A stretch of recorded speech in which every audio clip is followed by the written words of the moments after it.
So hey anime fans. The series name is What If Naruto Got Harem with Artemis. So let's start the series. A 7-year-old child, breathing deeply, was racing through the streets of New York. He had 3 birthmark whiskers on the side of his face and spiky golden hair. A group of people were after him as he fled. A priest yelled, "Where is it? Where is the Satan spawn?" at one of them. The boy refrained from crying. For what reason do they call me that? No matter who he spoke to, they always felt a sudden chill from him and tried to kill him, so he asked himself. Indeed, there were a few kind people who refrained from trying to murder him, but they paled in contrast.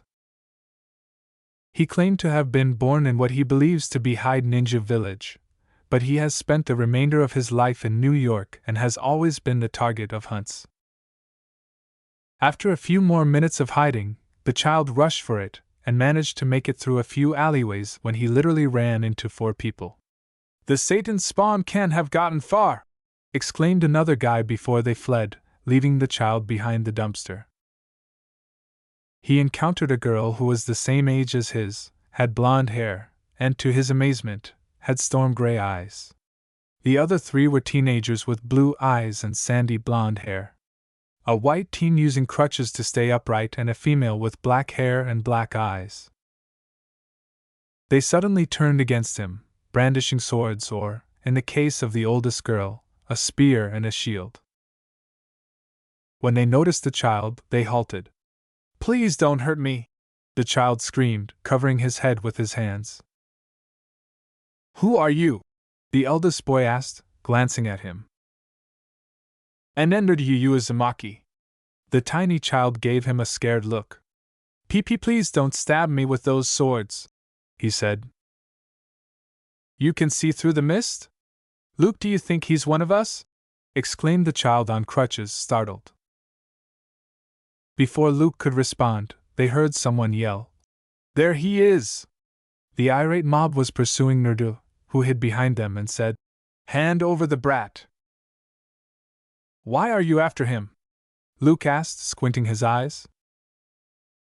"He is to be killed," exclaimed one of the New Yorkers. "He is a demon spawn!"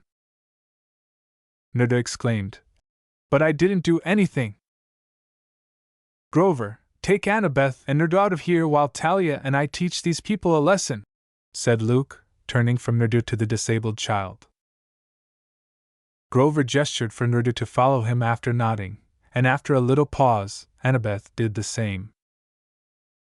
Luke squinted at the irate crowd, knowing that they were mortals, but he didn't give a damn about what they were doing to a small child right now. One of them yelled, "Get out of our way!" but Luke glared at them to silence them. He eyed their weapons, which were primarily metal pipes and pitchforks, and informed them, "You're not going to hurt that kid!" He was surprised that there weren't any guns in the crowd, but he wasn't complaining. After exchanging glances, he and Talia grinned and rushed into the altercation. These 2 have been fighting monsters for months, so they had no trouble with a few regular folks. They laughed as they heard Grover yell, "O Cap Alpha Tau!" and a roar. Pale a little, they sprinted toward the direction of Grover's cry. A few minutes ago, with Grover, Annabeth, and Naruto. "Will they be okay?" wondered Naruto as Grover dragged Annabeth and him away from the altercation. Grover laughed. "They're tougher than you think, Naruto, but why do those people want to hurt you?" Naruto tilted his head. "I don't know, it's been that way since I was born and they've always hated me. But this is the first time they tried to kill me." "We should have stayed and helped them, Grover," murmured Annabeth, holding a bronze knife in her palm as they cut through alleyways. Grover agreed and looked about. Grover comforted her. "I hope they'll be all right." After giving Naruto a quick glance, Annabeth laughed and asked, "What's with your face?" Naruto's expression was one of incredulity. "Huh! Those lines on your face," answered Annabeth. Hey! Nerda's eye twitched slightly. Grover grinned at the two pretending to be kids, which was expected given that Annabeth was constantly attempting to appear older than she actually was when they first found her. Annabeth, we need to go now, Nerda said, perplexed by his sudden cessation of air sniffing. Another monster? Nerda became worried when Annabeth stopped laughing and took on a serious expression. Grover replied, and without Luke or Talia, we're going to need to move. But before they could, they heard a scream, and as they looked up, they saw a huge black dog growling at them with hateful eyes. Grover yelled, "O Cap Alpha Tau!" And Nerdu was shocked to realize he understood, but the dog pounced at them, causing Annabeth to roll aside. When Nerdu finally regained consciousness, he leaped out of the way at the last second, narrowly avoiding the giant dog's fangs. "What is that?" exclaimed Nerdu. When Annabeth screamed, Nerdu somehow translated that as Hellhound. Nerdu appeared terrified as he watched the hellhound growl at him, but then a weird vision of a man concentrating and a hand seal appeared in his mind. Knowing that he had nothing to lose, aside from his life, that is, he did just that. Grover yelled, "Nerdu, what are you doing?" knowing that the child would die. Then Nerdu heard the words, "Master no Bushin spirit art." 20 of him appeared in a swirl of smoke, shocking even the hellhound. As the hellhound struggled, all 20 Nerdos quickly tackled it and held it to the ground. When Luke and Talia turned the corner, they were met with gaping eyes as they saw 20 Nerdos clutching a hellhound. Before glancing at the various Nerdos, Luke overcame his shock and plunged in with his sword, slaying the hellhound and turning it to dust. Nerdo. Yes? Each of the 20 said. Talia questioned, "Which one of you is the real Nerda?" "Right here," said a hand raised in the rear before continuing forward. Luke inquired, "Since when could you do this?" The others looked at him and said, "Just now. When that. I believe Annabeth called it a hellhound attack. I saw images in my head that allowed me to do this." "This is awesome!" they all exclaimed. Feeling as like he was losing sight of the real Nerdu, Luke inquired, "Well, can you cancel it?"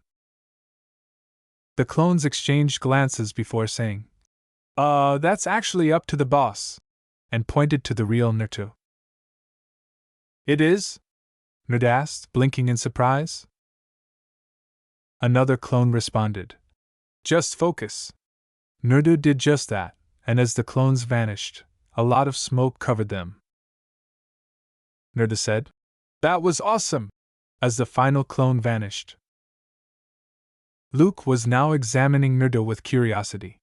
"He must be a half-blood," said Grover. The others panicked before seeing that Nerdu was simply sleeping from tiredness after he slumped backwards. Talia said, "Luke, what do we actually do?" Before turning to face Grover, Luke concluded, "We can't leave him here. He's coming with us." Grover remained silent. Inside of Nerdu. When Nerdu opened his eyes, he saw a huge jail door in front of him and a strange, sewer-like space. "Where am I?" he wondered himself. He felt power leaking from the cell as two enormous red eyes opened, frightening Nerdu a little. Then he heard laughter emanating from the cage. "So you finally came here, Nardio Uzumaki?" a deep voice echoed. "Who are you?" Nerdu said in terror as he retreated. "I'm the one who put the knowledge of the shadow clone spirit art in your head," the voice screamed. "If not for me, then you would be dead, boy."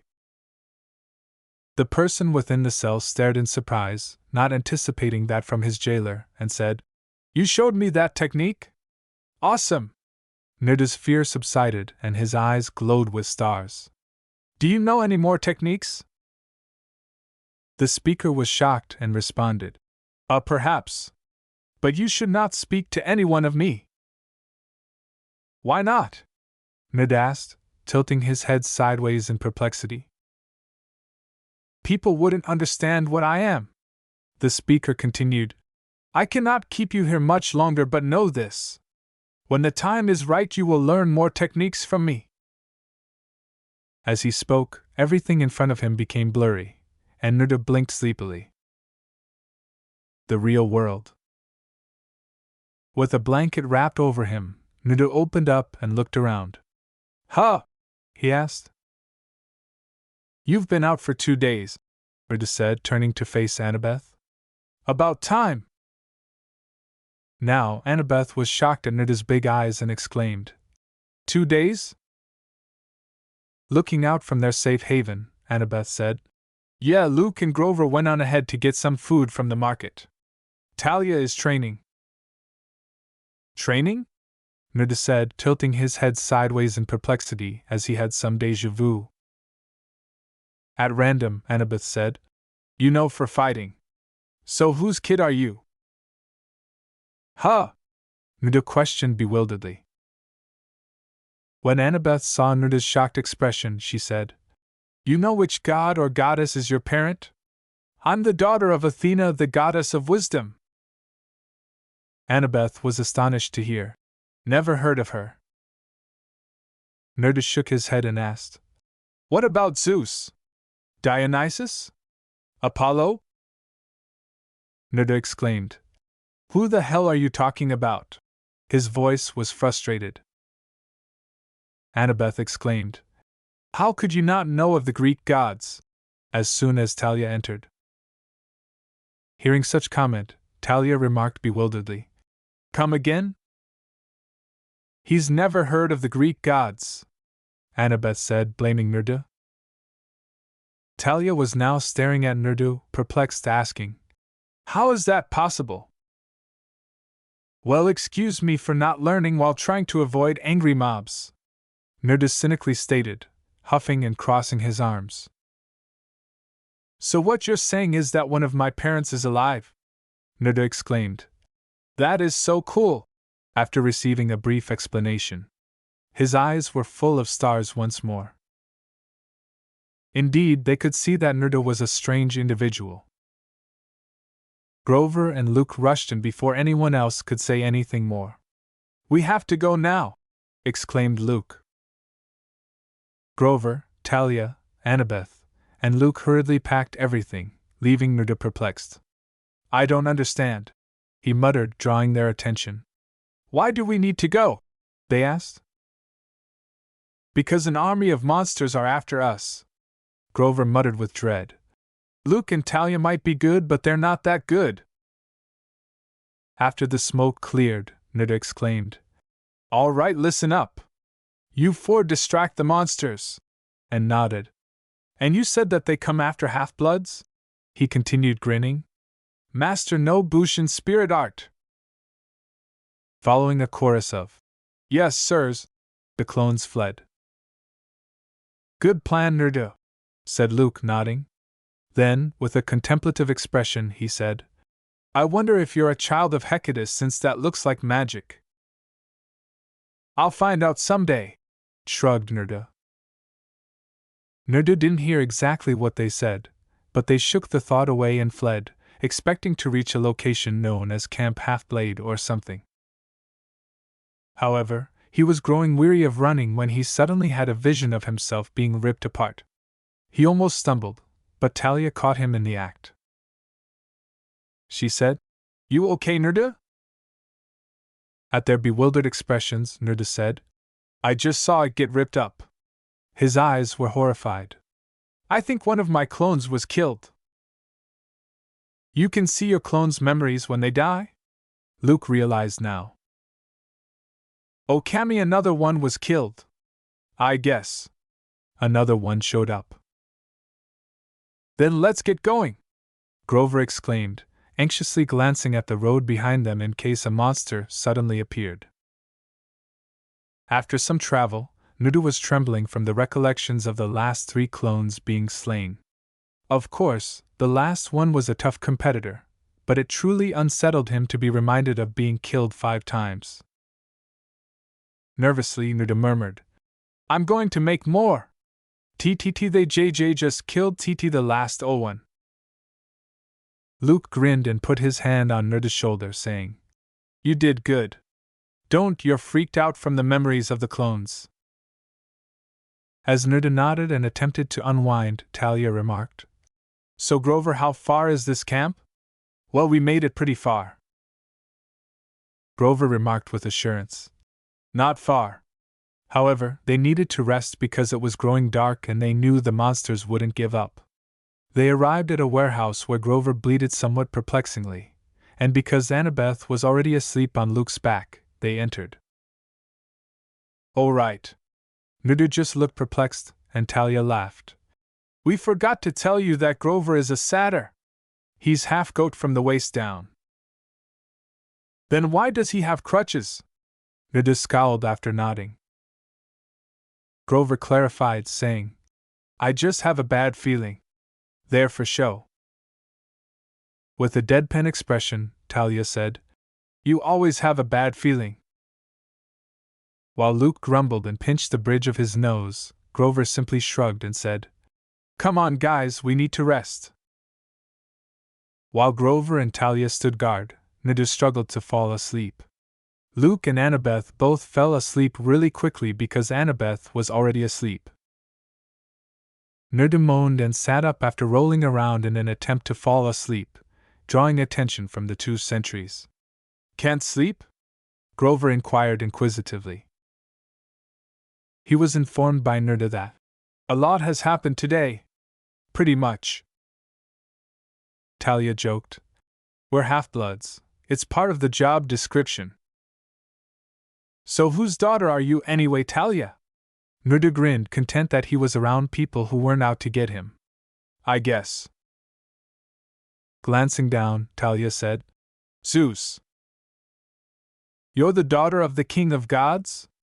Nuda asked, his eyes widening. She gave a nod. Nice, said whistling Nuda, nodding.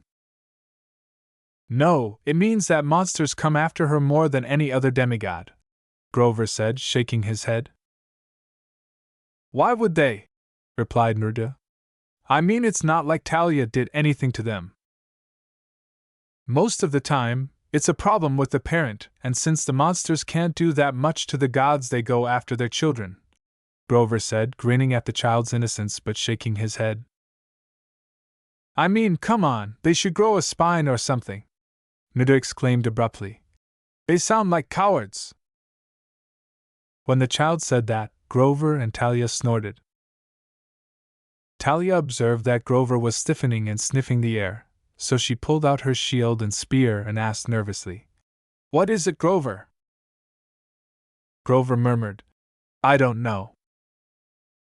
Nuda appeared perplexed until something slimy and wet landed on his head. EW! He exclaimed, drawing the attention of the others. He wiped it off and glanced up to see a huge, snake-like creature with enormous, jagged jaws and limbs. Grover's yell, Hydra! Startled Luke awake, and he swore as he raised his head. When Annabeth awoke as well, she noticed the Hydra, and her eyes widened in fear. Let's just say that if they make it through this, Nuda might need some new pants. Oh, Cammy! As the Hydra's head attempted to snatch Nuda away before it opened fire on the unfortunate goat child, Grover pulled him aside. Luke, we need a plan! He yelled, his eyes widening in fear. While Luke was using some sort of tennis shoes with wings on the side and he used a sword to cut off the head, Talia concentrated with her spear and lightning struck through the windows, zapping the Hydra but causing it to stay up. Grover yelled, Luke, don't! But it was too late. Knowing that Grover wouldn't make a big deal out of chopping off a monster's head for no reason, Luke said cautiously, What? Hydra heads grow back and that counts for the head as well. As the body produced two heads and the severed head grew into a new Hydra, Luke's eyes widened and he exclaimed, Oh gods! All right, by now, Nuda was in dire need of new trousers. Feeling worthless, Annabeth eyed the Hydra and spoke to herself before yelling, "Luke!" Luke looked at her and raised his shield to keep from getting devoured. "Didn't Hercules kill the Hydra with fire?" he said. "But we don't have fire," Talia moaned. Then around 30 Narutos attacked the Hydras, but they were quickly slaughtered. "Master no Bushin spirit art," Naruto deadpanned. "Okay, I've got nothing." "Hey! You didn't tell me your name, mister, yet you still managed to help us out here," as he attempted to get in touch with the entity who had shown him the shadow clone spirit artwork, Naruto pondered. As he saw his jailer face insurmountable obstacles, he was amused since it was the most fun he had all day. Before Grover dragged him away once more, Naruto moaned when he received nothing. "Leave the fighting to Luke and Talia," he said. Naruto had little choice but to watch helplessly till Annabeth tried to go forward to reach Luke but was knocked back when he was knocked into the wall, knocking him unconscious. When Naruto saw two of his loved ones who had embraced him suffer harm, he narrowed his brows in rage. When the rage reached him, he rolled his eyes. "Oh, very well!" "Talia!" Grover exclaimed as the air surrounding Naruto began to stir, and then began to emanate in waves from him, while he was encased in a scarlet cloak. Looking back, Talia was astounded by what was happening to Naruto. When the child opened his eyes, they were blood red rather than the blue they had become accustomed to, and his whisker lines were more noticeable than usual. "Leave my friends alone!" he almost bellowed, lunging head-on at the Hydra, and Grover yelled as he tried to pull Naruto back, but he removed his hand as he felt heat emanating from Naruto. However, it was Naruto's words that sent shivers down Grover and Talia's spines. The Hydra shouted and charged at Naruto, but Naruto's red cloak wrapped around his hand like a claw, and he tore straight into the Hydra, causing fire to shoot through its interior and make it roar in agony and rage. The second Hydra attempted to murder him, but the cloak's tail pierced the body directly, killing the Hydra where its heart was. Talia and Grover were now looking at Naruto in shock that a 7-year-old with no prior combat experience had just killed 2 Hydras on his own. What the devil is he? Shocked, Talia thought. What type of power does God possess? Grover had no real interest in finding out. The crimson cloak then began to fade, and Naruto appeared to be returning to his normal self, looking angrily at the dissolving Hydras before blinking and his eyes returning to their usual state. "What just happened?" Naruto exclaimed, shaking his head as he fell, startling Grover and Talia even more. With surprise, Talia questioned, "You don't remember?" "Remember what?" Naruto inquired bewilderedly. They knew that Luke had woken up to witness Naruto's actions since they saw him looking at him in disbelief. How much power does this child possess? He considered giving Naruto a critical glance. "Okay, you're creeping me out with the staring," Naruto said to Luke, Grover, and Talia, who were staring at him while Annabeth was unconscious, but he didn't understand why. "You really don't remember a thing that's happened?" Luke responded. "How could you not?" For his credit, Naruto simply shrugged. When Annabeth groaned in agony after being struck by the wall, Luke and Talia noticed her. "Annie, you okay?" Luke said anxiously. "Why yes, Luke." Annabeth's face flushed, momentarily confusing Naruto. She then got back up and asked, "So is the Hydra dead?" Grover looked at Naruto out of the corner of his eye and answered, "Yes." Fortunately, Annabeth didn't inquire as to who killed it, primarily because she thought that Luke was responsible. Grover left that phrase hanging, and everyone understood the significance of it.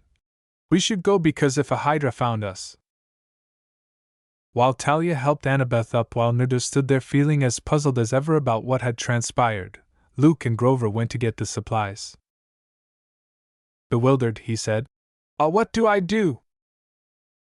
Talia commanded, Help me with Annabeth. Nerda nodded and grabbed the knapsack she always carried. Nerda smiled and handed her the rucksack, saying, Here you go. She looked down as she said, Thanks. Probably because she was easily knocked out. You okay? Asked Nerda. Yes. Hey, where's my knife? Asked Annabeth. Nerda stepped over and picked it up before returning it to Annabeth, joking.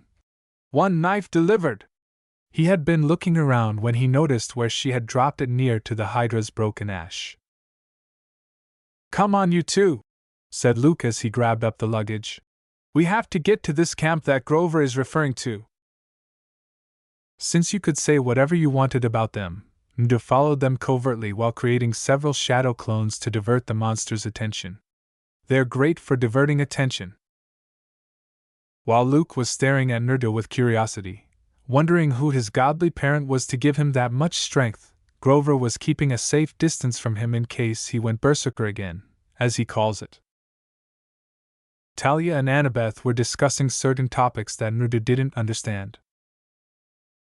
Since Nerda hadn't yet received the memories of them, he was shocked that they had walked for around 2 hours without any clones dying. This gave him comfort because it meant they were ahead of the monsters. However, Nerda had a very unfavorable feeling. Since Nerda had never been in a taxi before, he had his face pressed against the window with his eyes enlarging at everything he saw while they were having a good time catching a taxi to Long Island. You sure you want to get off here? The taxi driver questioned when they stopped a few hundred feet from a strawberry farm for an unknown reason. There's nothing for miles. Grover paid the man the money they owed him and remarked, Yes. Have a nice day. Thus, Nerda's eyes widened as the taxi sped away and he heard what sounded like swords striking nearby. Luke and Talia then gripped their weapons, and Grover grinned. Relax, he exclaimed. We're just a few feet from the camp borders. After a moment of relaxation, they heard Annabeth scream and turned to see a whole battalion of creatures advancing on them. Cyclops, hellhounds, bronze bulls, giants, and harpies were among them, and 3 elderly hags wielding burning whips appeared to be in charge. The sight of the hags made Grover very pale. The immortals! He muttered in dread. Luke cried out, We need to go! Since he knew they couldn't possibly defeat so many creatures and survive. When you said that monsters come after you guys, you weren't kidding, Nerda decided to remark while he was running, panting as he thought. Did I say crap? Oh, crap, crap, crap, crap, and more crap. Annabeth gazed fearfully at the beasts. Any sane person would be terrified of that many monsters, even though she had already killed her share.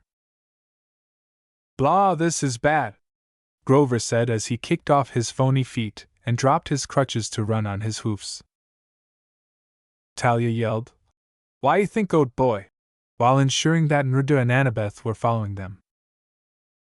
The border is just a few feet away. If we can make it, then we'll be protected by the borders, Grover remarked, seeming a little irritated by the goat remark.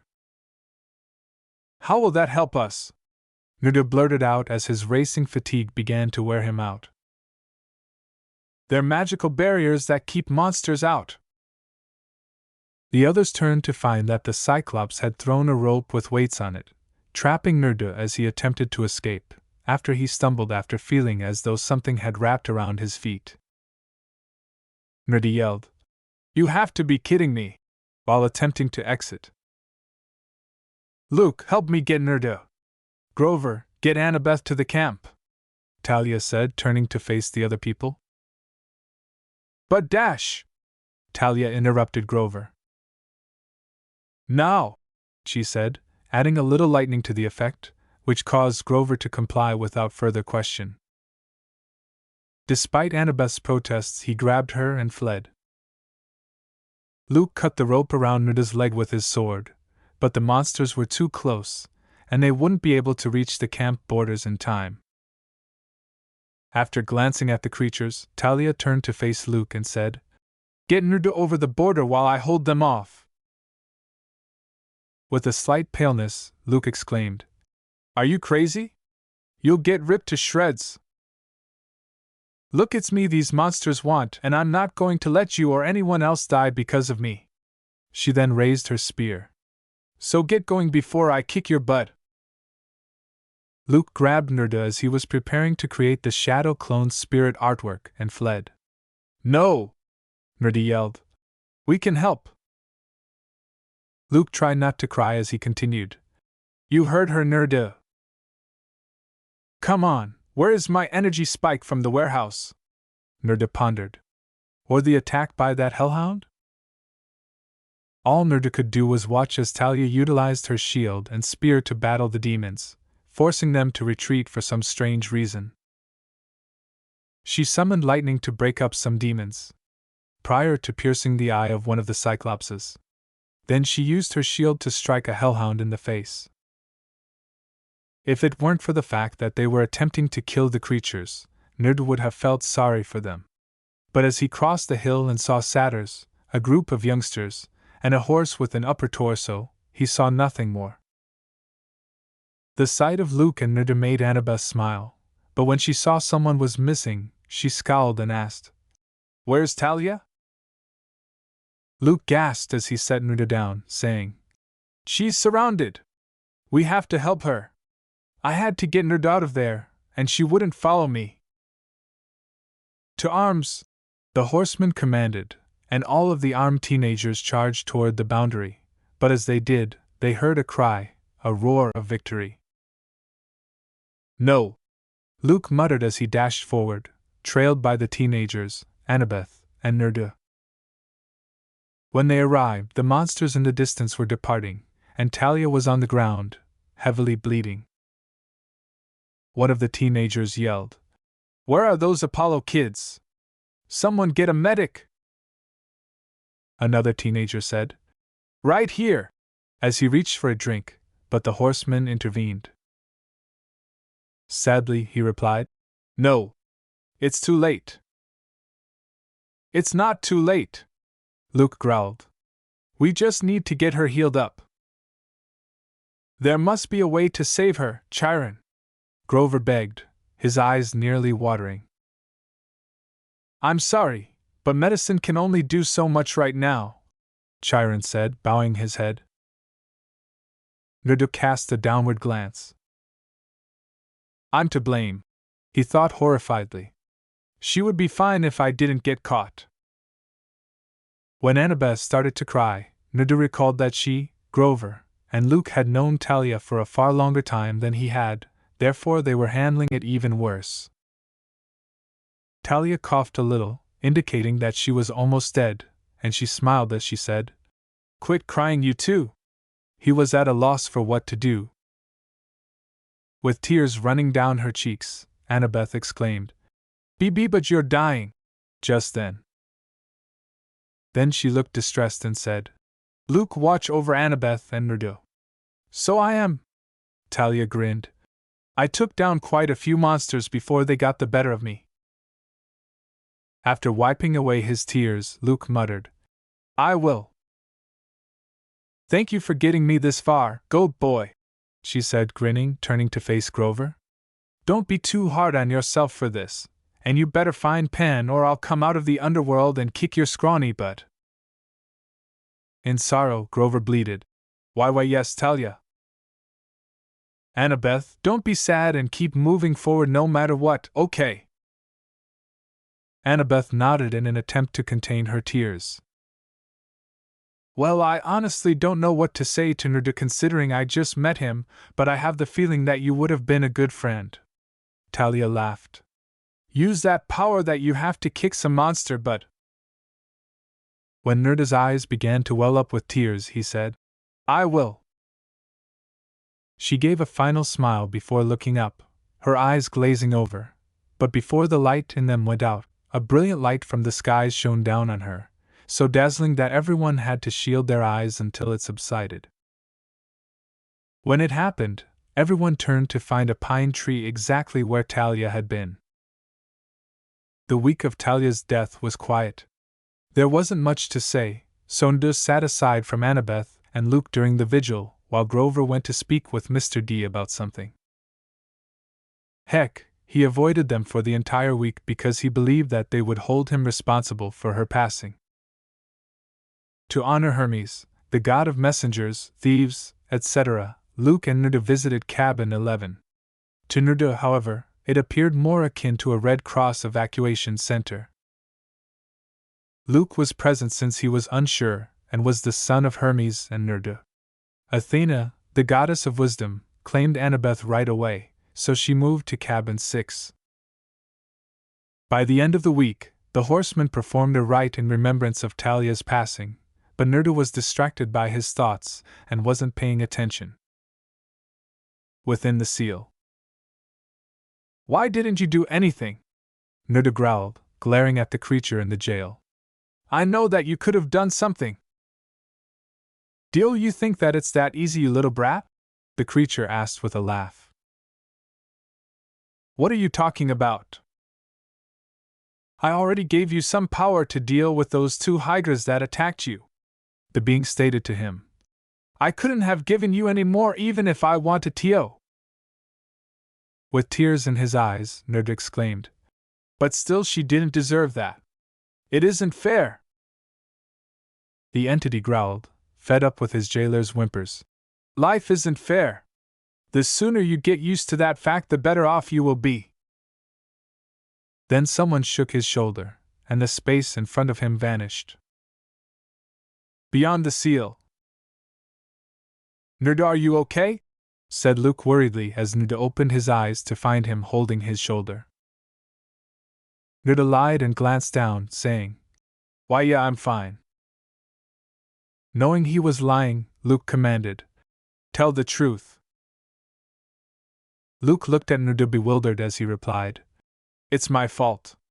If I hadn't been caught so easily by that Cyclops, then Talia would still be Dash." Nerd stared at Luke, shocked that he had interrupted, and said, "It's not your fault." "Huh?" he inquired. "The only faulted are the gods," Luke grumbled. "They could have interfered, but they didn't. If you want anyone to blame, then try them." In an attempt to clear his mind, Nerd questioned, "But aren't they our parents?" "And what have they done?" scoffed Luke. "They let that angry mob chase you." Since it seemed to be true, Nerd remained silent at that point, but he was unsure of what to think.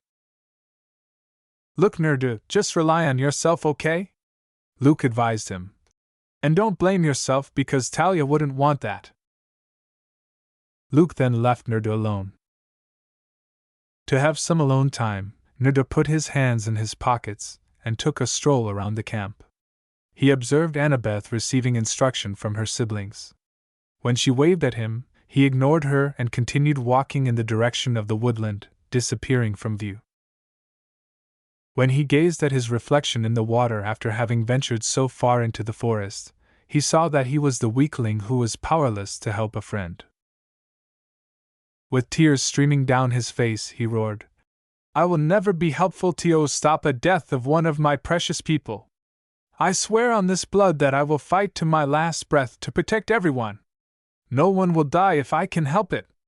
I swear it." He clenched his fist so tightly that blood ran through his fingers. He said loudly, daring any god or goddess who might hear him to try to disagree. He was unaware that a creature was observing him from the woods. "Oh, Nerd," the creature said before vanishing. "Be safe, my son." A year later, the Stoll brothers were teaching Nerd how to be a thief. He felt as though someone was always watching him, even though he was already quick from the crazy training he had himself endured while no one was looking. For instance, there was a time when he was exercising so hard that he passed out from tiredness, and woke up in his bed in Cabin 11, but no one came to get him. In addition, he was studying ancient Greek with Annabeth, who happily did not hold him responsible for the entire Talia episode. They grew to be as close as siblings, but after one of his training sessions, she noticed Nerd having trouble walking, which alarmed her. he dismissed her worries. He learned how to fight with a sword from Luke, but for some reason, Naruto preferred utilizing kunai knives than real swords. They created him a set of kunai and shurikens made of celestial bronze after he performed a few favors for the Hephaestus cabin, and he also kept some ordinary metal ones. In order to learn to tolerate and overcome suffering, he also trained himself by engaging in combat with his shadow clones. In addition to showing him the shadow clone spirit art, the entity also showed him the transformation spirit art, the substitution spirit art, and the leaf hurricane Tai spirit art move. As the days went by, Naruto gave his all throughout his training, even going into hiding for hours at a time and returning physically and psychologically spent, but after he recovered, he felt stronger. Additionally, Naruto taught himself to throw his ninja stars and kunai with extreme precision. If he didn't get it properly, he would always train until he passed out. Eventually, he achieved the precision for which the Apollo kids would murder. Grover had returned to the world in search of further half-bloods, and Naruto was unsure of how long he would be gone. However, he assists Grover with anything he needs whenever he can.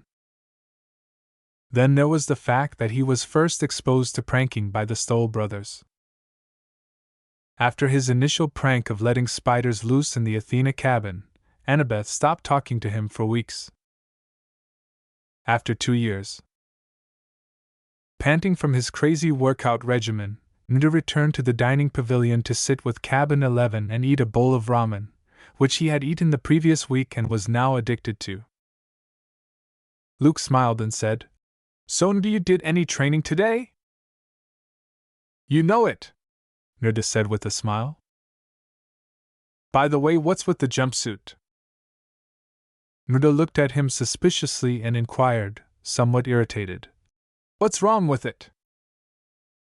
His outfit had a red swirl on the back and was orange and blue. He wears it to stand out, and to be claimed by his godly parents, even though he knows it's strange. "Where did you get it?" "I made it." "You made it?" Luke questioned incredulously. Naruto grinned and said, "Yup. I love the colors orange and blue." "Well, have you learned anything new recently?" Luke asked after deciding to drop it and taking a sip of his drink. Naruto remarked slyly, "A little bit of this and a little bit of that." Luke grinned at Naruto and sighed. Knowing the answer, he asked, "You're not going to tell me, are you?" "Nope," Naruto exclaimed, grinning cheekily. "Annie, what's wrong?" Luke inquired worriedly as they both laughed when they stood up to leave the dining pavilion and noticed Annabeth going down the hill with her rucksack, looking upset. Naruto questioned bewilderedly, "Hey! I thought that you gave your dad another chance?" After giving Naruto's outfit a confused glance, Annabeth shook her head and remarked gloomily, "Nothing changed. So I'm back to being a year-rounder." With a reassuring embrace, Luke said, "I'm sorry to hear that." Now that Annabeth's face was flushed and Naruto was seeing her, he smirked and said, "You like him, don't you?" After Luke had departed. She became much more irate now, asking, "W what?" "Hold on, let me tell Luke for you." Naruto turned around, saying, "Hey L dash!" He didn't get very far before Annabeth slapped the back of his head, saying, "OW!" He gripped the back of his head in agony, even though it wasn't extremely painful, but he pretended it was in order to have fun. She yelled in humiliation, "Shut it!" Naruto had the foresight to flee at that moment. "What, you like him, so I'm helping you out?" Annabeth angrily yelled, "Anardio!"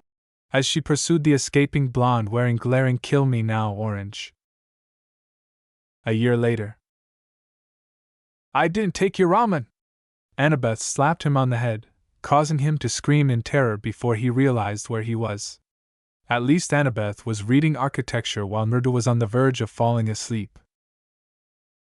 With a worried expression on her face, Annabeth said, Maybe you should take it easy on the ramen. Why? Nuda inquired. It's good. The very mention of ramen made him salivate. At his antics, Annabeth shook her head and said cheerfully, Well, Luke is supposed to be back from his quest soon. Of course you would know. Nuda laughed. After all, he is your B-dash. Bonk. Ow. Nuda whimpered, shocked that he had not yet suffered brain damage.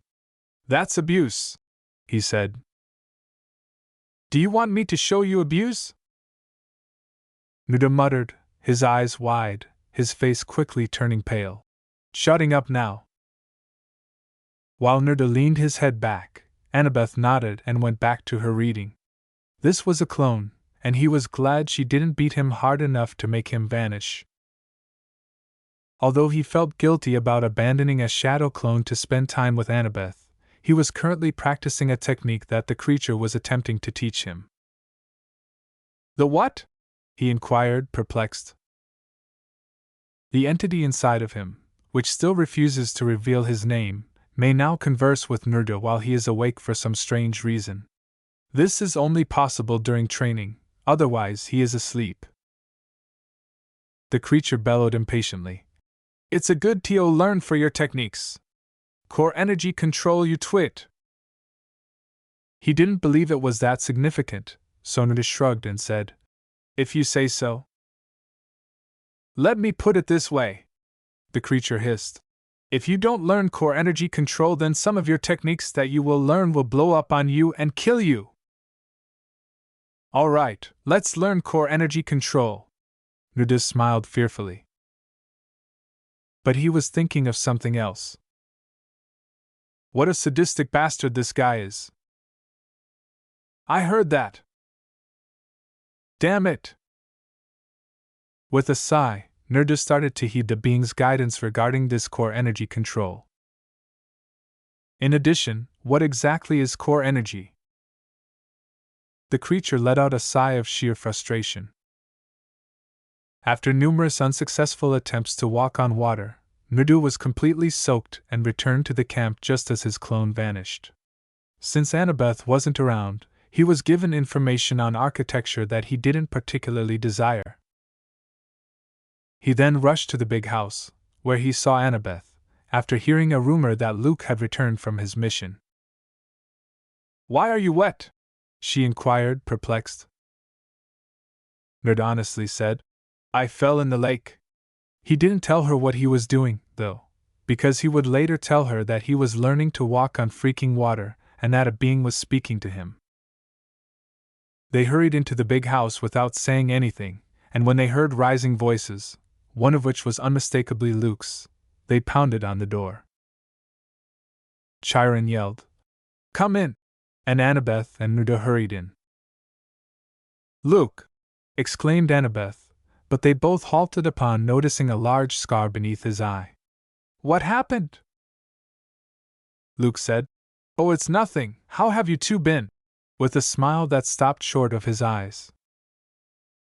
Oh, laughs all around, grinned Nuda. It was clear that Luke didn't want to discuss his scar, so Annabeth gazed at it with concern but said nothing. We heard that you were back and dash dot. Luke grinned and caressed their hair before scowling and asking, And you decided to welcome me home, right? Nuda, why are you wet? In order to make them believe him, Nuda added an irritated pout to his statement. I fell in the lake. Chiron looked at Luke and said, Well, be more careful, Nuda. Despite what happened, I am happy to see you safe, Luke. Luke grinned broadly when he heard that. He left after saying, Thanks, Chiron. It means a lot. However, Annabeth turned to Nuda. Despite what happened? She inquired, perplexed. That doesn't sound good. No, it doesn't, Nuda mumbled, feeling uneasy as he glanced in the direction where Luke had left. After 3 years, Chiron called 12-year-old Nuda Uzumaki, so he walked to the big house. However, he noticed that the weather was strange since Christmas, which could be the result of the gods fighting about something as trivial as Aphrodite's hairspray. Yo, Chiron, what's up? Nerda smiled. Chiron was confined to a wheelchair. I'm going to help Grover look into a person who might be a demigod, and I thought that you would want to come with me. Nerda couldn't speak. Me? What about Annabeth? It's just a study in retrieval if he proves to be a demigod, but it requires stealth, which is something that you've gained over the years if your reputation for pranking is believed. Chiron clarified with a sense of humor. Nerda scratched the back of his head, flushed. I guess. So when do we leave? Chiron started to wheel himself into his office but stopped as he heard the words. In 2 hours, so get ready. Oh, and Nerda. Yes? Nerda inquired, unsure of what further would be said. Wear something besides that jumpsuit, otherwise you would stand out more than a hellhound in a china shop. Annabeth became envious after a short while. Lucky! She exclaimed as Nerda packed, wearing blue trousers and an orange and black sweatshirt. I wish I could go. Nerda smiled and used the prefix he had given her years prior to say, Relax, Onizen. There will be plenty of chances, and it's just a search and retrieval, not a quest. Plus you got to see what Olympus looked like, remember? That was because you were in trouble for putting the Aphrodite beauty tools in the kitchen blender. Annabeth made the point. Even though some of them are extremely cute, Nerda said perversely, shaking his head and scolding the entity in his head that laughed at that point before falling back to sleep. Hey, they piss me off by acting like beauty is everything. You will keep in touch, right? Annabeth inquired, looking at Nerda. Nerda made a fictitious salute. Luke got him a laptop for Christmas, so he said, Ma'am, yes, ma'am. I promise that I will use Skype every day. And you know that I always keep my promises. It was accurate. During his years in Camp Half-Blood, Nerda has always fulfilled his commitments, regardless of the circumstances.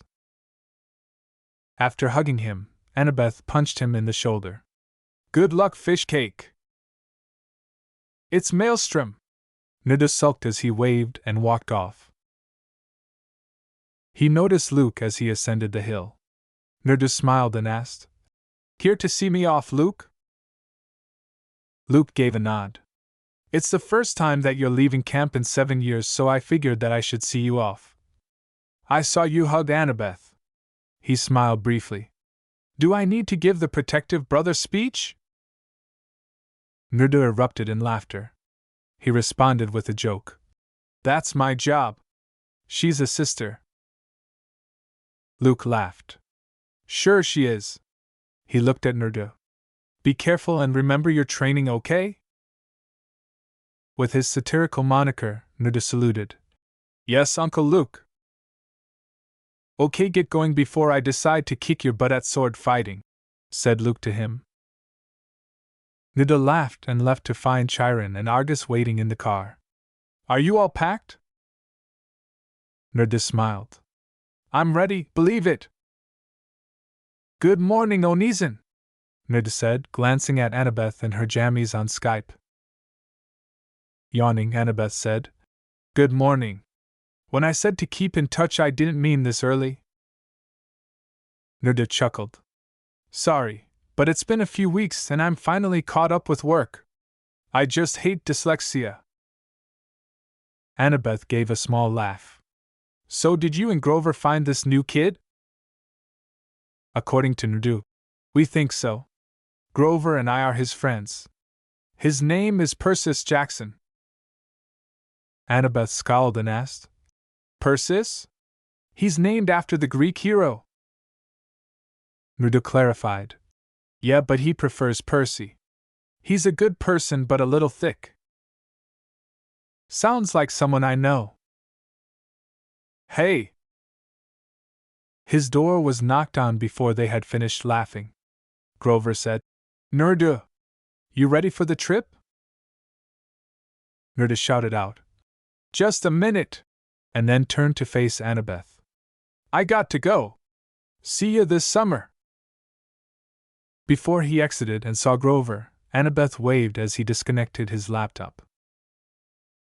Nerda said, Sorry about that. Instead, I was just talking to Annabeth. Grover questioned incredulously. This early? Nerda twitched his eyes and questioned. What? I promised to keep in touch with her. So where's Percy? He's getting ready for the field trip. Grover hobbled, as though each stride was painful. Nerda inquired. So how's it going without your crutches? Grover mumbled. Horrible. Just because I lost my third pair running from monsters. Nerda laughed. Yeah, but you nearly gave yourself away after your foot came loose on Enchilada Day. Grover sulked. It's not my fault that this school makes great enchiladas. Nerda pointed out. Grover, you're the only one who eats the school enchiladas. Before a 12-year-old boy with black hair and jade-green eyes approached wearing a gray sweatshirt, Grover bleated in frustration. Blah! Hey, Percy! As they began to make their way to the mall, Percy exclaimed. Hey, Grover! So you guys ready for the field trip? For Cammie's sake, Percy! Only you're stressing about this field trip, Nerda said to him. Percy responded. I know, but I have a good reason on stressing. It's accurate. Even if it wasn't his fault, Percy's record was never the cleanest. For instance, during his 5th grade field trip to the Saratoga battlefield, he witnessed an incident in which the school bus was blown up by a war cannon. How he did that by accident is still a mystery to Nerdu. Additionally, during his 4th grade field trip to Marine World, he unintentionally pressed a button that resulted in their class swimming in the shark tank without prior planning. Fortunately, the sharks did not devour anyone. Since Nerdu was still attempting to identify his godly parent, and Grover was aware of it, this time the field trip was to the Metropolitan Museum of Art in New York, where there was an exhibit of ancient Greek and Roman artifacts. However, Chiron, also known as our Latin teacher Mr. Brunner when he is confined to his wheelchair, was in charge of the field trip. Since he had much of practice throughout the years, it is not surprising that he was the only enjoyable instructor in the school. Percy began eating blue jelly beans and blue licorice on the bus. He told Nerdu about his mother, Sally Jackson, who was the world's sweetest person and whom Nerdu knew when he accompanied him on his visit. She was also the most selfless person in the world, but his stepfather, Gabe Ugliano, who Nerdu claims is somehow related to a walrus, was the most self-centered jerk in the world. It didn't help that he discovered that Gabe was one of the members of the angry mob from 7 years ago, thus it was shocking that he wasn't recognized because of his whisker birthmarks. Nerdu barely knew him for 5 seconds before deciding he didn't like him. In any case, he is veering off course. There was a time when Sally and Gabe argued because there was no such thing as blue food. Since then, she has been making everything blue to show that she is not entirely suckered by him. Now, it would be ideal if he could assist Percy in getting rid of Gabe. Legally. However, Grover's hair became caught with pieces of a peanut butter and ketchup sandwich, after a few seconds of riding the bus. It was thrown by a redhead named Nancy Bobofit, whom Nerdu ridiculed by referring to her as Bobofit, a nickname she obviously detested. Percy gave Grover a death stare as another sandwich became tangled in his curly hair, but he was unable to turn around because he was attempting to avoid decking her in the process. With frustration, he said, I'm going to kill her. The beautiful thing about Grover is that he is always the type to calm people down. It's okay. I like peanut butter. He ducked another portion of Nancy's meal, though, after that. That's it. Before Percy could climb halfway up, Nerdu yanked him back down. Nerdu smirked and advised him to just calm down. I saw an ant farm for sale near Yancey, so what did you say that after this we dump those in her bed? That was it. Percy smiled broadly. With such innocence, he inquired, "Would you happen to have a video camera?" Nida gave a snort. "Of course I do. It will be something to laugh at over the years." Grover gave the two a suspicious look. "Just don't go overboard like you did with the spiders." Nida grumbled. "Geez, come on, Grover, that was funny." "What happened?" inquired Percy. "Well, my very first prank, I found out that a couple of people in summer camp were deathly afraid of spiders, and well, I took a couple of spiders and threw them in the cabin when they were getting ready for bed." Nida grinned broadly. When Percy heard that, he burst into laughter. Grover reminded him. "Yeah, and Annabeth wouldn't talk to you for weeks after that." "Annabeth?" "According to Nerdu. My own Eason." Percy's expression remained bewildered. He murmured, "It's his sister." Percy glanced at Nerdu and said, "I didn't know you had a sister." Nerdu laughed and said, "Well, we adopted each other as siblings." As Mr. Brunner led the tour inside the museum, the three of them began to joke and tell anecdotes before stepping off the van. They were gathered around a 13-foot-tall stone column with a large sphinx on top, and he began to explain that it was a stele, or tomb marker, for a girl their age. He described the side sculptures to them. The other teacher chaperone, Mrs. Dodds, would give him the evil eye whenever Percy instructed them to stop chatting, so the three of them tried to listen to what he had to say because it was somewhat intriguing. Despite being 50 years old, Mrs. Dodds, a small math teacher from Georgia, always wore a black leather jacket. She appeared cruel enough to drive straight into your locker on a Harley.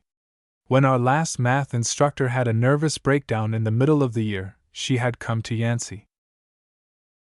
Mrs. Dodds had loved Nancy Bobofit from the day she was born, and she believed Percy was demon's spawn. He truly felt sorry for him.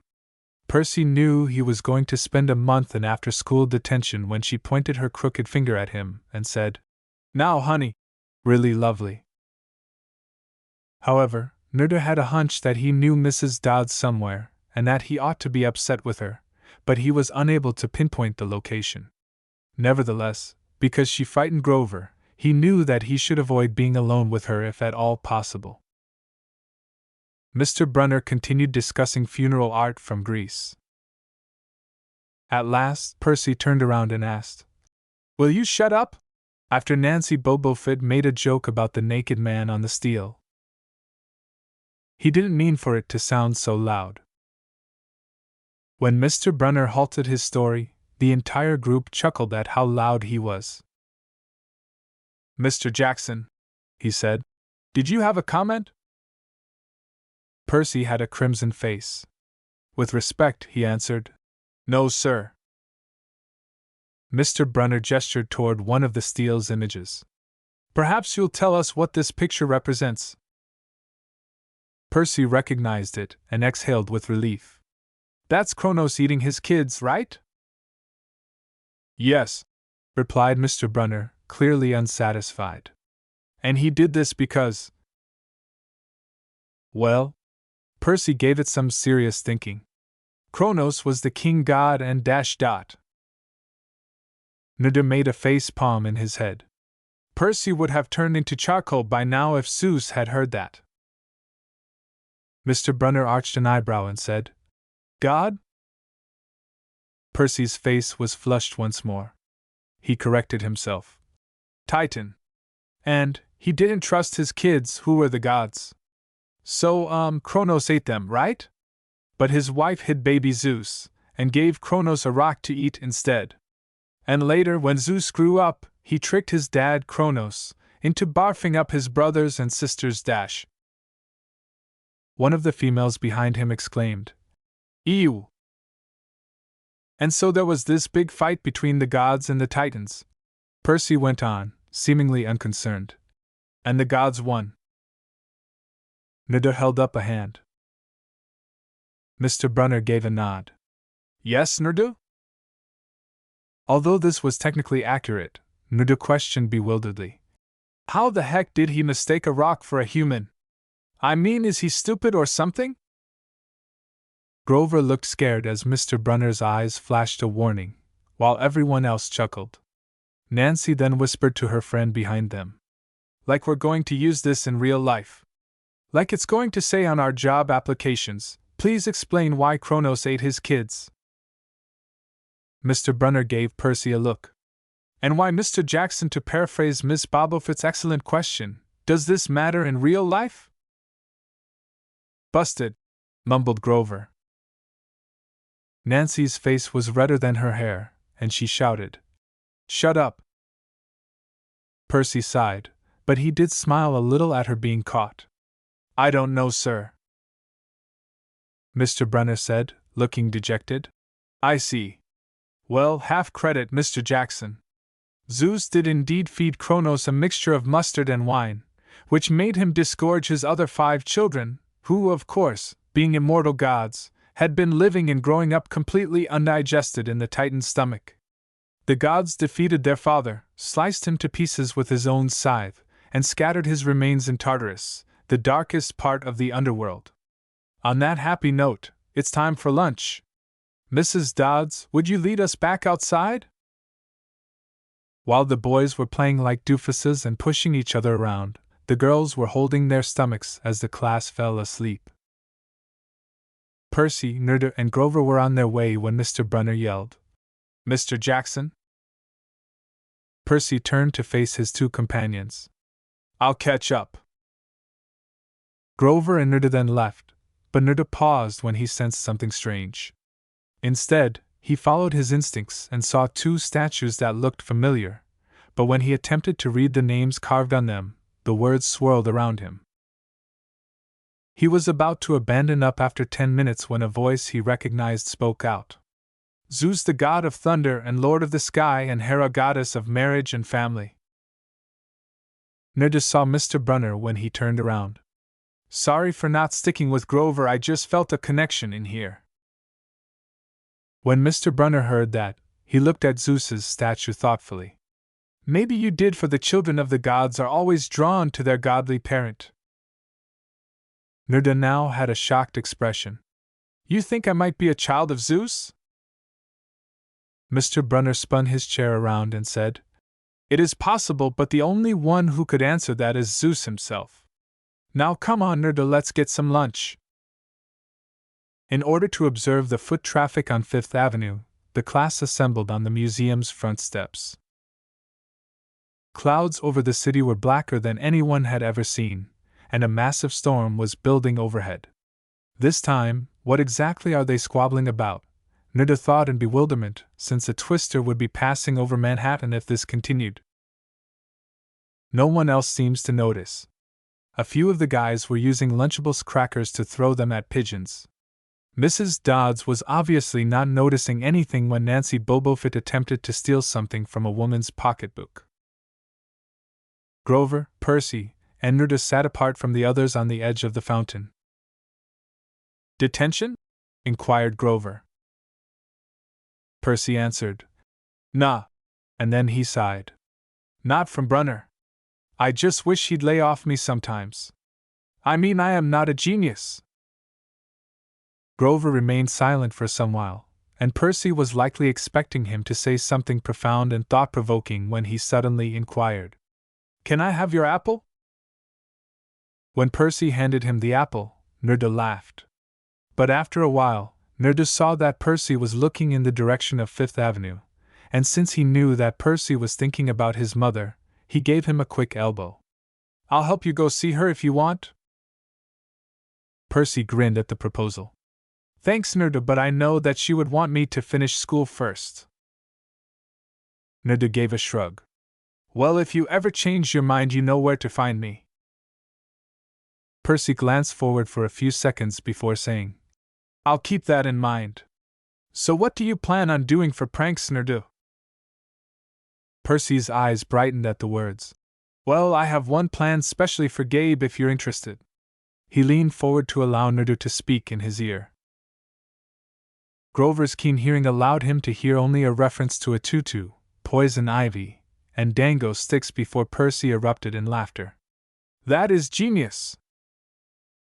At that point, Grover concluded it would be best for him to remain in the dark. Mr. Brunner parked at the bottom of the ramp for people with disabilities. He read a paperback novel and ate celery. His chair had a crimson umbrella that protruded from the back, giving the impression that it was a motorized cafe table. Nancy approached Percy as he was unwrapping his sandwich and threw her partially consumed meal over Grover's lap. She smiled at them, her teeth twisted. Oops. She had orange freckles, like someone had sprayed liquid Cheetos on her face. Nerda groaned and placed a hand on Percy's shoulder as his eyes turned red, but Percy was enraged.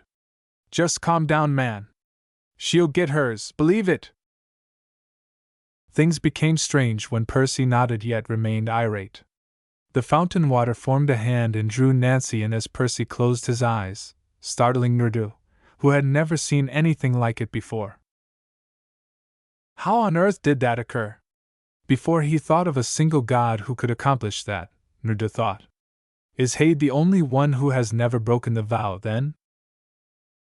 If he were the only one, it would be extremely ironic. Percy pushed me! Screamed Nancy. Mrs. Dodds suddenly materialized near them, startling Nerdu. In whispers, some of the children said, Did you see Dash? The water dash. Like it grabbed her dash. Mrs. Dodds went to Percy after making sure poor Nancy was all right and promising to buy her a new shirt at the museum gift shop, among other things. Nerda narrowed his eyes as he noticed what appeared to be triumph in her eyes. Now honey dash dot. I know, complained Percy. A month of erasing math books. She said, Come with me, Mrs. Dodds. Wait, yelled Grover. It was me. I pushed her. Percy gazed at Grover in disbelief while Nerda scowled at Mrs. Dodds, attempting to identify her, but she turned to Nerda and smiled in a way he had seen before. To be precise, 7 years earlier. Nerda narrowed his eyes and said, The immortal. He couldn't do anything at the moment without being jailed for murder because one of the monsters leading the charge to kill Talia was standing here. When she heard him, Mrs. Dodds grinned. And while we're at it, Mr. Uzumaki, you're to come with me as well. Nerda grinned. With a dark undertone and a hint of killer intent, he answered, I would love to. Unaware of the cause, Percy turned pale, but Grover glanced at Nerda just in time to see red eyes. He had only one thought, of course. Oh no. Nerda murmured to Percy as they followed her into the museum. Whatever is about to happen, let me just say this. Sorry. Percy appeared perplexed. He started to say, Sorry about what dash? But was interrupted when Nerda's fist struck his stomach, knocking him unconscious. Looked at Mrs. Dodds, Nerda said, Sorry about that, but she's mine. So Fury, what do you want with Percy? As she shriveled into her actual form, a withered hag with bat wings and claws and a mouth full of yellow fangs, Mrs. Dodds shouted, Keep out of this, Uzumaki! For we will kill him! Nerda removed a pair of celestial bronze kunai. I don't think so, he growled, unleashing his full potential as a killer. And this is for Talia, he said, quickly moving behind Mrs. Dodds before using the kunai to cut her back. When Mrs. Dodds tried to use her whip, she hissed in agony, but Nerda plunged the second kunai into her throat, killing her and turning her into dust. Percy was on the ground as Chiron wheeled in while she was doing that, but he was staring at Nerda. He said, I knocked him out before he saw anything. The Fury is dead. Chiron gave a nod. You shouldn't let your emotions cloud your judgment, but if you didn't do this, then Percy might have died. Nerda gave a nod. But what do we do now that Mrs. Dodds is dead? He'll see that she's gone. After putting the kunais away, Nuda nodded and walked away as Chiron said, "Leave that to me." With everyone else forgetting about Mrs. Dodds and a cheerful blonde woman named Mrs. Kerr taking her place, Percy was stressing out and wondering if he was going insane. Since he didn't want Percy to learn about monsters or that there will be more, he actually questioned Nuda about punching him in the stomach. Fortunately, Nuda was a very skilled liar, but he will soon find out. However, Grover was a really horrible liar, which is why Nuda considered enrolling him in acting classes to help him avoid hesitation and bad lies. Although Percy was aware that Nuda had knocked him out, he was unsure of the reason, which is likely why he hasn't been hanging out with him recently. Recalling the discussion he had with Annabeth about this, Nuda let out a sigh. Annabeth said in surprise, "You knocked him out?" Nuda questioned, "Well, what was I supposed to do? Say, oh, by the way, our math teacher is a monster from Greek mythology, who served the Lord of the Dead, was hell-bent on killing you for no apparent reason than being a demigod? Oh, you didn't know that? Well, there you go." He looked at Annabeth. She let out a sigh. "Okay, sorry, but there could have been a better way than to knock him out." Since Nuda seldom speaks hatefully about anyone, Annabeth was surprised when he spat out the name in disgust, saying, "But at least I killed one of the kindly ones." He did pull practical jokes on a few people because they were stupid, but he never harbored animosity toward them. Annabeth said, "She will reform eventually, you know that, right?" Which caused Nuda to sigh. Nuda laughed and said, "I know, but hey, I still killed her. So what's going on with you?" The shift in topic caused Annabeth to smile. "I did some research on some architecture today." "Don't you do that every day?" With her eyes raised, Annabeth questioned, "And your point is? I need to study if I want to be an architect, right?" "Well, I guess that's true. So Onizen." Nuda grinned broadly. "What?" Annabeth asked, clearly not like the direction this was taking. Nuda smiled teasingly and asked, "Did you ask Luke out yet?" The reaction was instantaneous, causing Nuda to howl with amusement as Annabeth's face turned crimson red. She tried to yell, Shut it!" but her voice was more of a stammer. Nuda gave a shrug. It was enjoyable to make her blush because he knew he was safe from Annabeth's anger over that joke and she was adorable in that way. "Wow!" his mind yelled at him. "Rewind that! Adorable? Adorable? From where did that originate?" Nuda grinned and pushed the idea from his mind. "Well, are you keeping up with your training?" There was still a hint of pink, but Annabeth's face went back to normal. "Yeah, I am. What about you?" "I'm always training," Annabeth grumbled. "What about your homework dot? Shadow clone, right?" "Bingo!" Annabeth whispered. "I wish that I had that ability. It sounds like a dream come true to do that."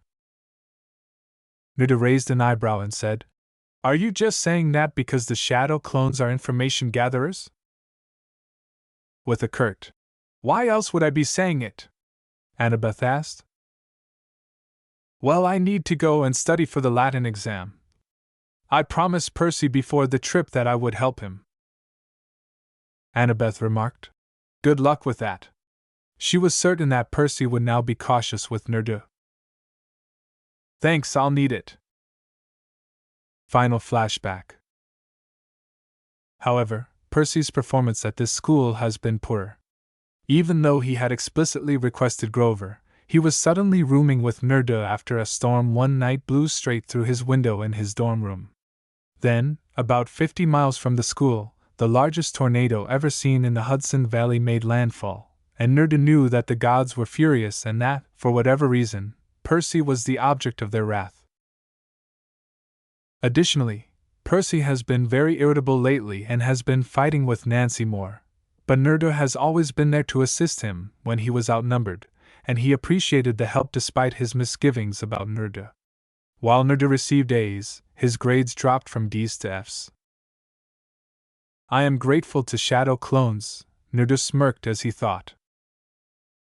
Even though he may graduate this year, he finally called their English teacher, Mr. Nickel, an old sot, and his mother received a letter ejecting him from Yancey. Since he missed his home and his mother, Percy pretended that everything was fine. However, Nerdo could see that he would miss this place just as much because of the gorgeous forest scenery and the distant view of the Hudson River. He openly stated that he would miss Grover and Nerdo before Nerdo laughed and said that he would accompany Percy so he wouldn't have to be the only new kid if he so desired. Percy encouraged him not to worry about it, even though it was a kind gesture. However, as the finals were coming to an end, Percy only prepared for the Latin test, and Nerdo's attempts to assist him resulted in this situation. Damn it! A book slammed toward Nerdo.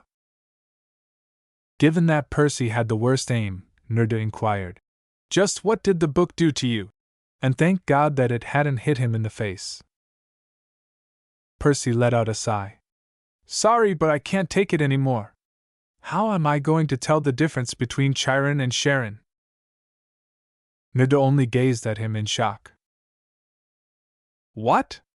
Percy inquired, irritated by the gaze. Taking his time, Nerdo continued, "Chiron is a centaur and Sharon is the guy who leads the dead to the underworld. If you can't tell the difference between that, then you are doomed." "Oh, shut it!" Nerdo teased. "Nice comeback, Percy."